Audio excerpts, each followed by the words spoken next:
Hello, fellow game players. It's your pal Wit. So, I was telling you all about the Stanley Parable, and I had this thought of actually I may own that. And when I looked, I didn't own the Stanley Parable, but I did have the Beginner's Guide, which is the same game designers. So I'm just going to play 10 to 20 minutes of this. So we can all kind of get a feel for what this gaming experience is, and also just help us think a little bit more creatively about what a gaming experience can be. So I'm going to begin the game, and I have my mic on, so I may be chatting a couple of times throughout, and if you hear background noise, sorry.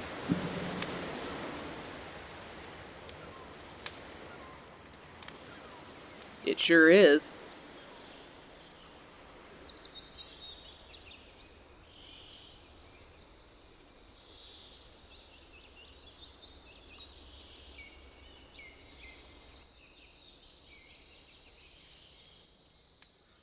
Hi there.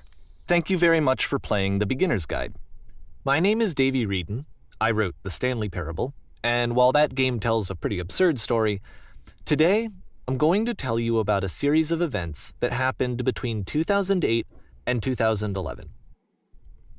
We're going to look at the games made by a friend of mine named Coda.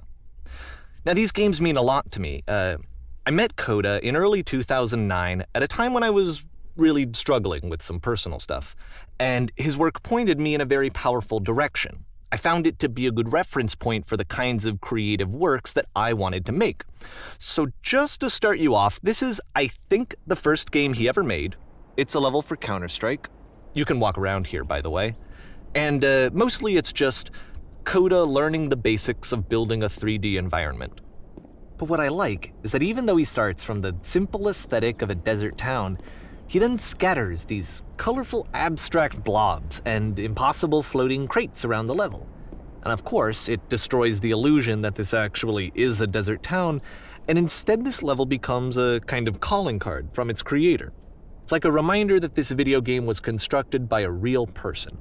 And it kind of makes you wonder, what was going through his head as he was building this? This is what I like about all of Coda's games. I mean, not that they're all fascinating as games, but that they are all going to give us access to their creator. I want us to see past the games themselves. I want to get to know who this human being really is. And that's exactly what we're going to do here. So, it's 2008, Coda starts making these games, and he never releases any of them. He doesn't put them onto the internet, he just makes them and then immediately abandons them, and they sit on his computer forever. And I think he really understood this image of himself as a recluse. At one point, he jokingly renamed his computer's recycling bin to Important Games Folder. So, this was just how he worked. He tended to crank them out one after the other without even really pausing to try to understand what he had just made, until suddenly one day, he just stopped. In 2011, that was it. He made his last game, and then he hasn't made another one since. And that's why I've taken this opportunity to gather all of his work together, is because I find his games powerful and interesting, and I'd like this collection to reach him, to maybe encourage him to start creating again. And if the people like you who play this also happen to find his work interesting, then I'm sure it'll just send that much stronger of a message of encouragement to Coda. So thanks for joining me on this. If you have a particular interpretation that I haven't mentioned here, or if you just need to get in touch, you can email me at daveywreden@gmail.com. Okay, that's about it for introduction. Let's take a look at Coda's first proper game. As each game is loading, I'll show you the date that it was completed. This first one was made in November 2008.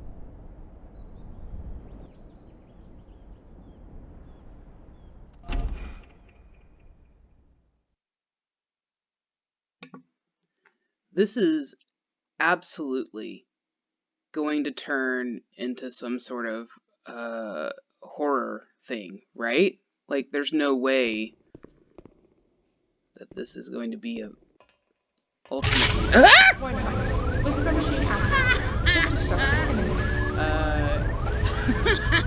This game is called Escape from Whisper, and it's one of the more generic games you'll see from Coda.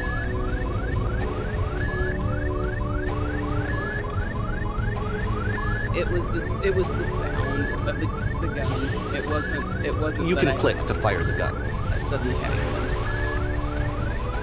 it. I hate first-person shooters. Okay, here we go.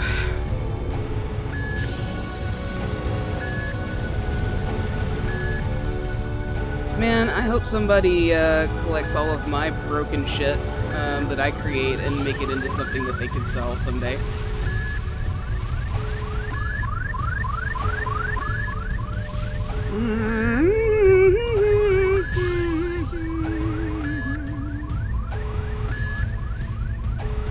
Feeling really nervous. Security call breached.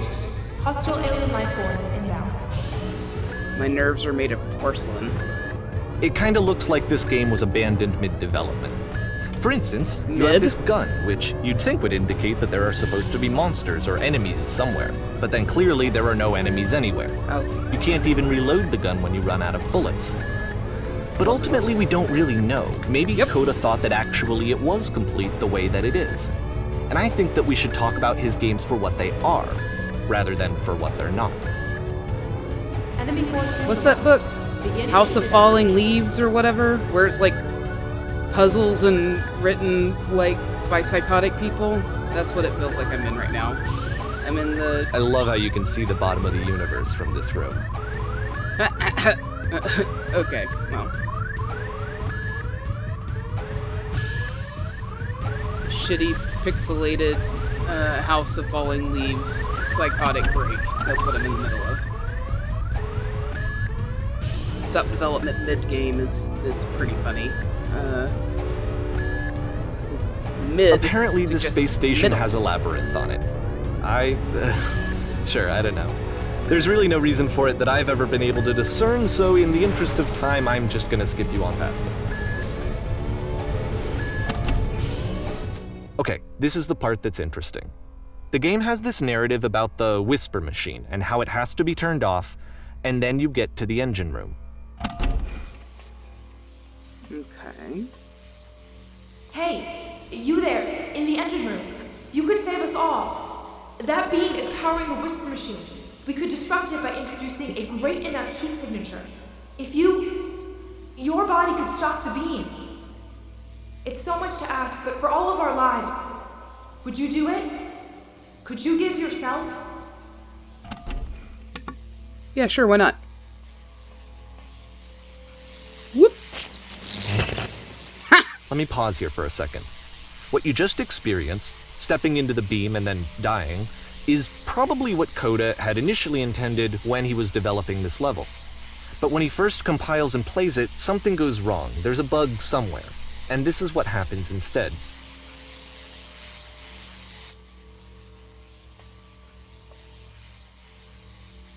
Just to emphasize, I'm not editing this or anything, so all the jumps are the game.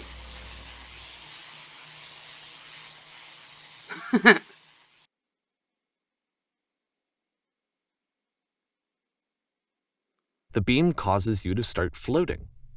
And this is an important moment for him. Because yes, this is technically a glitch, but Coda identifies something human about it, like how small it makes you feel in the face of this larger chaotic system. Or this floating could be the afterlife, a peaceful place, juxtaposed against all of the hysteria that you've just had to traverse. I don't even know. I have no idea what he was thinking, but what's clear is that after making this, something lodges itself in his brain. He wants to do more of these really weird and experimental designs. So he stops work on this and moves on to a stream of tiny little games that go in all sorts of directions. Let's go ahead and take a look at the first game he made after leaving this one behind. What a strange format.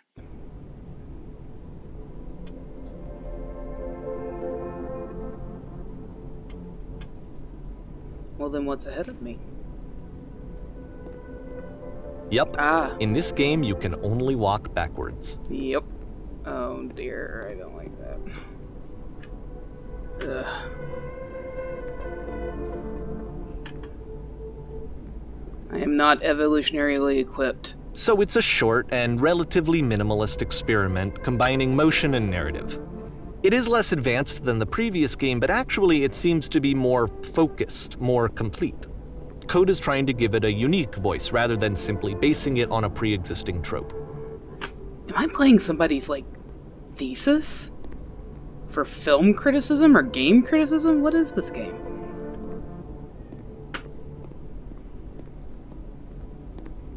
It's actually a really neat idea, whatever's going on here, but...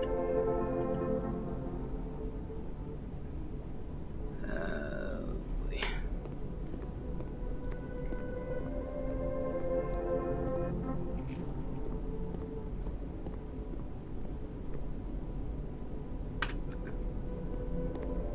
It's a short little thought, it says what it wants to say, and then it ends.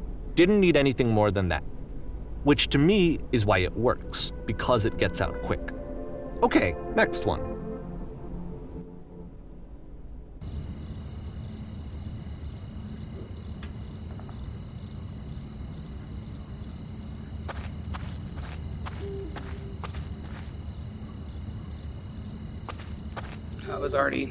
I was walking backwards because because I'm a dummy. Alright.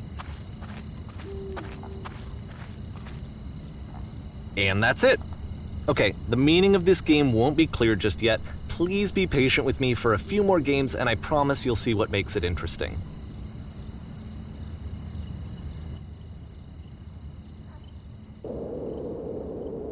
Oftentimes, Coda would put bizarre titles like this one at the start of his games.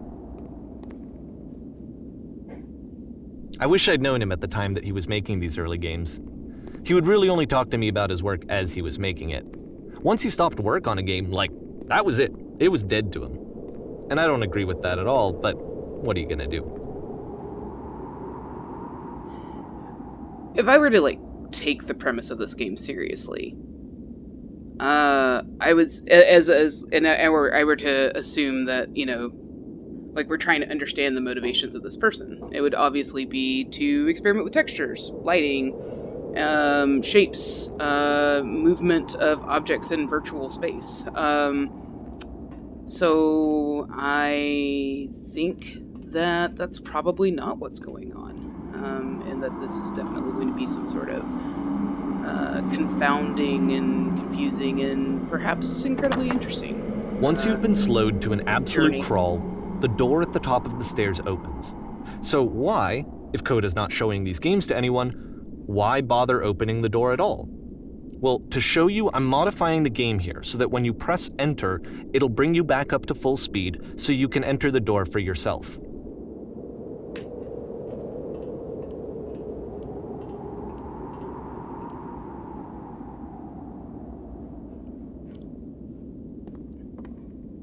Like a Bauhaus lounge or something? What's going on here?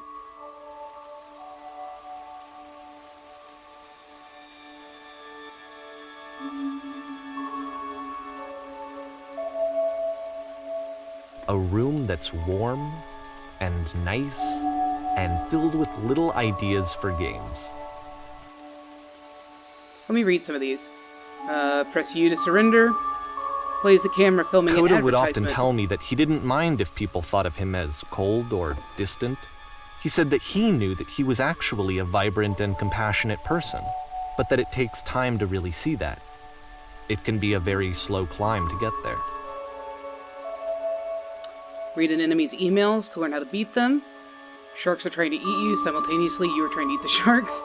Stand on an X at a bear for 3 minutes. Stare at an X on a bear for 3 minutes, I think it said.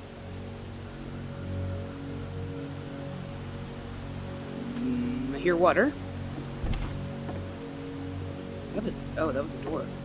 It felt like a stairwell. A lot of Portal vibes. I mean, those are very basic environments too. I guess it's really every homemade first-person mod. Well, this is new for Coda. It's an actual puzzle. Go ahead and see if you can solve it. I was not told I can jump, but I can.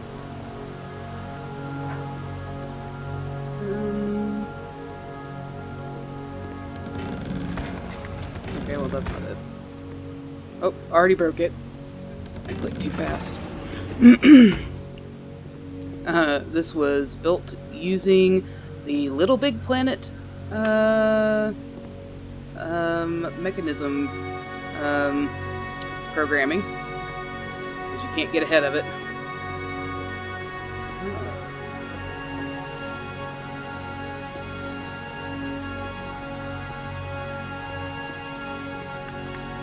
I mean, alright.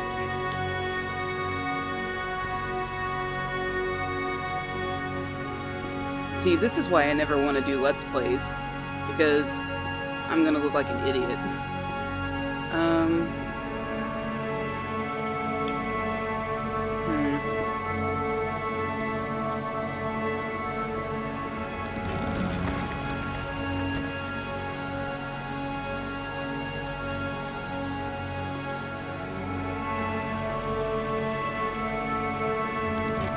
Don't forget that solution, because we're going to see this puzzle again soon. We're going to see it a lot. Oh boy.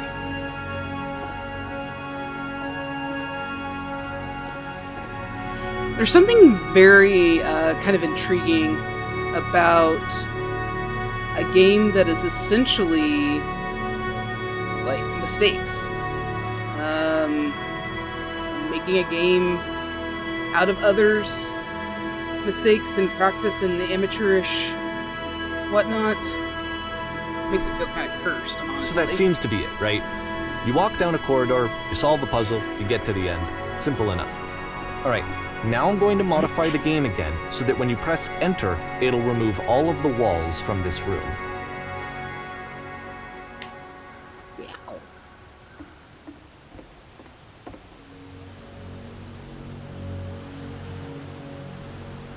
How about that? There was more to it than we had any way of knowing. I actually find it funny that this game comes after the Stairs game, since they essentially convey the opposite idea. So, in the Stairs game, a dull exterior concealed a rich interior. And then, in this level, a dull interior hides this fantastic outer world. Alright. Either way, I think that the point is the same, is that most of the time you don't get to know what you're missing, or even that you're missing anything. That's not your role as a player. So if your role here is not to understand, then what is it? If somebody throws away a thing, does it actually have a purpose for other people?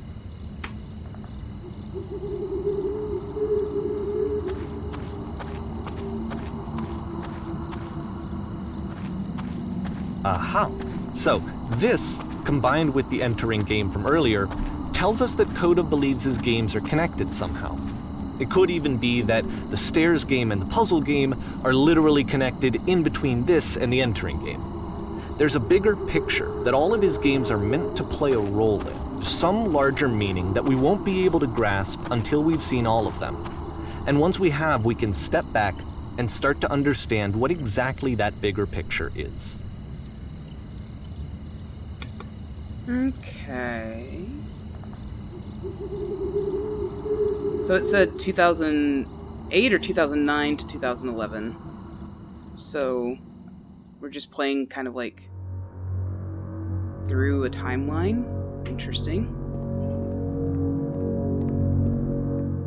So we're seeing the acquisition of some. Let's talk about video game development for a second. Yes, please. Every video game runs on what's called an engine, which determines what the game can and cannot do. So in other words, the engine is a set of tools for game development. To make all of these games, Coda is using an engine called Source. Like all engines, Source has certain things that it does well, and it has certain things that it does poorly. One of the things that it does very well is boxy linear corridors. That's why so many of Coda's games are set in these large, flat, empty rooms, is just because he's working with what the engine does well. The tools available to the creator shape what kinds of creative work they're going to end up making. You might consider paying attention to the architecture in Coda's games, to notice how they seem to stem from an engine that's very good at producing linear, boxy corridors. I just felt like I was reliving a dream. I lost my stomach and everything when I fell down. Wow. Mischief is now sitting on my arm, so I'm inhibited from pressing the keys perhaps as freely as I would like. At least she's not yelling in the background. What is this, the Pantheon? Did they renovate the roof at the Pantheon?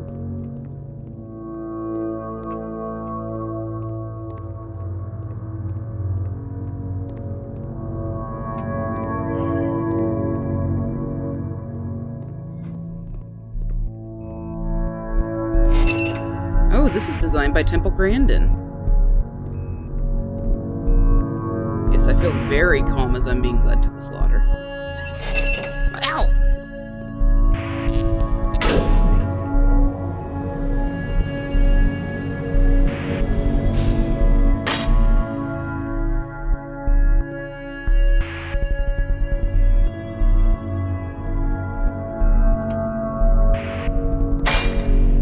This prison, funny enough, in Coda's original design, the doors stayed shut for a full hour before letting you go. If you don't mind, I think we're gonna skip that. This is something that he and I used to argue about a lot. You know, whether a game ought to actually be playable, whether it means anything if no one can get through it. And I would always defend that, you know, all this work goes into the game, why not make it playable and accessible? And so we just got into heated arguments over it, and there was one time that after one of these conversations, he went home, and a day or two later, he sent me a zip file entitled Playable Games that was full of hundreds of individual games, each of which was just an empty box that you walked around in and nothing else. Believe me, I played every single one of those just to find out if there was like a gag hidden somewhere. There wasn't. Well, I mean, okay, so, what's kind of interesting about what he just said, is should games be playable seems like a question that should be obvious, but it's only as obvious as it is because of profit. So if you are making games, I mean, by definition, a game would generally have to have an end, have to have rules. But if the environment itself is the rules, then does a game have to be playable? Does there actually have to be anything that happens? I'm getting some really interesting Velvet Buzzsaw vibes from this, which is the Netflix movie with Jake Gyllenhaal, and it's a parody or satire of the art world, but a lot of the conversations they have about like originality and just like the artist's intent. I'm getting some of those vibes from this game. Ooh, sound. That's more sound than we've gotten heretofore.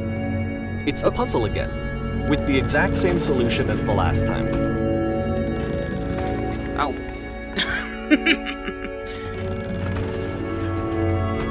Pardon me. There's still no clear indication of what makes this puzzle so special that Coda is going to return to it over and over. But I promise I'll share with you my interpretation very shortly.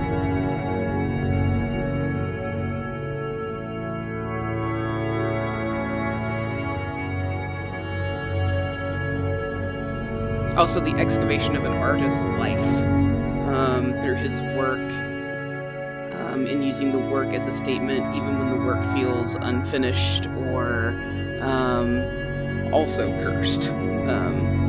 That reminds me of Velvet Buzzsaw as well.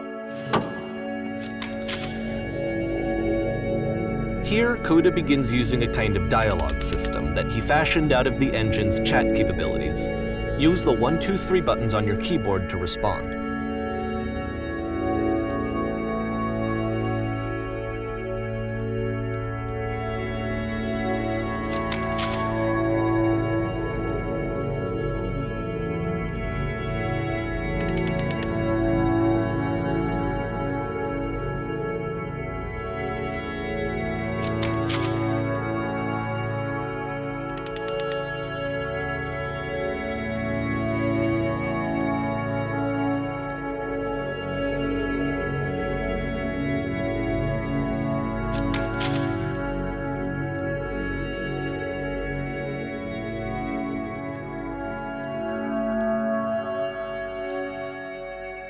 Hmm.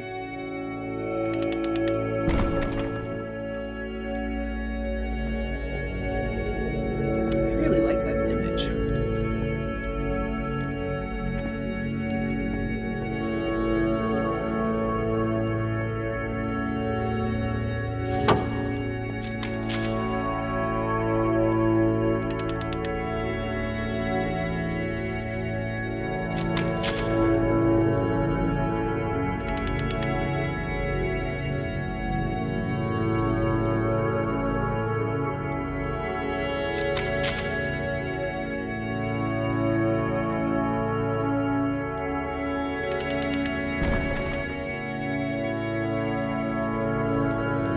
I don't feel like this is going to take a scary turn, but they're definitely setting me up to be an easy mark for it. Like, it'll scare the bejeebus out of me. So much ambiguity about whether I should feel afraid. And so we make one last descent Makes down me to the tense. final floor of the level.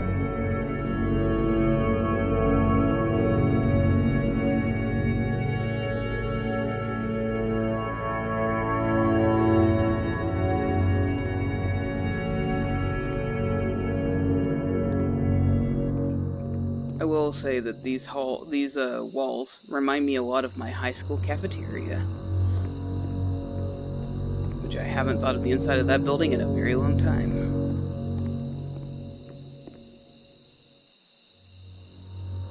It's a lamppost. Okay, I can't tell you quite why, but for some reason Coda fixates on this lamppost. It's going to appear at the end of every single one of his games from here on out. I'll tell you what I think. I think that up to this point, he's been making really strange and abstract games with no clear purpose, and maybe you can only float around in that headspace for so long. Because now he wants something to hold on to. He wants a reference point. He wants the work to be leading to something. He wants a destination, which is what this lamppost is. It's a destination.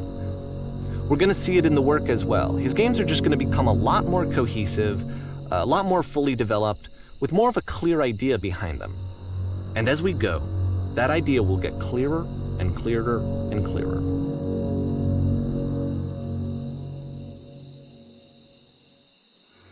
Okay, I've been going for about 28 minutes, so I may stop here in a minute. I saw at the beginning that there was a chapter select, so...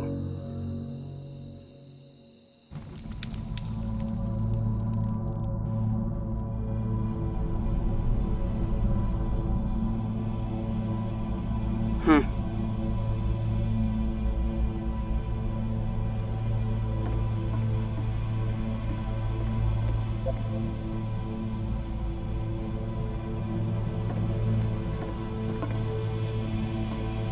So first off, I'm sure you can deduce this, but this game is not connected to the internet.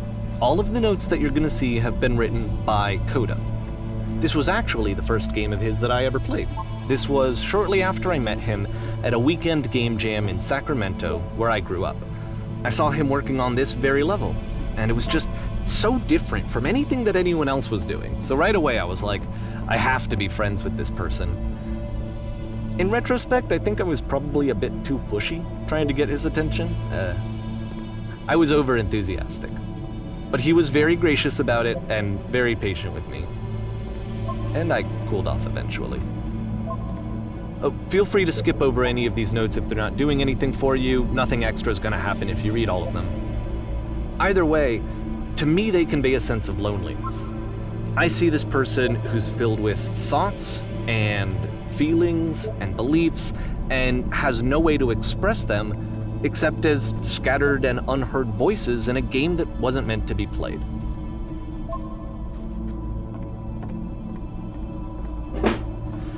But it's ironic, isn't it, that in playing this game and seeing how alone Coda often felt, that we get to know him better and actually kind of connect with him. And I have to be honest with you, this idea is really seductive to me, that I could just play someone's game and see the voices in their head and get to know them better and have to do less of the messy in-person socializing. I could just get to know you through your work. I think this is why I always liked Coda's games so much, is because it felt like they let me have that connection. I felt as though he was inviting me personally into his world. And then I feel less lonely too.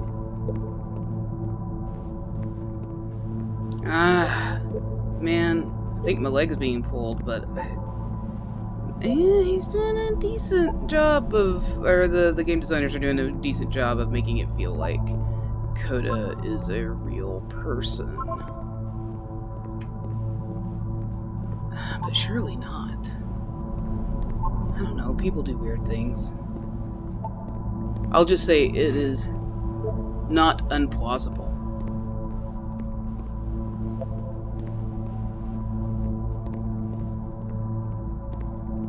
Or excuse me, implausible.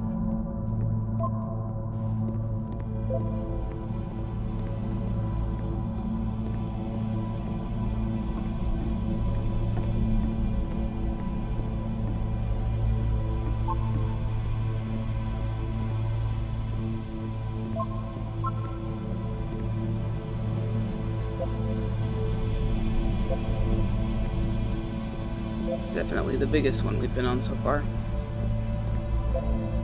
At the end of this level, we're going to see the puzzle again. And here, I'll tell you what I think the puzzle means. Each of these games represents an idea that was on Coda's mind at the time that he was making it. And the puzzle is a way of closing the door on a previous chapter of his life before moving on to the next one. In each of his games, after exploring a theme that, he might find difficult, Coda can then place this puzzle that he knows has a reliable solution, he understands exactly how it works, and so it gives him a simple mechanism for moving on. Getting creepier. And because there's this dark area between the doors, a space between spaces, before you move on, you get to pause. Just for a moment, a few seconds to reflect on and let go of the events that led you here. To step back and connect the pieces together. To grasp at that elusive bigger picture. Monkeys typing Shakespeare.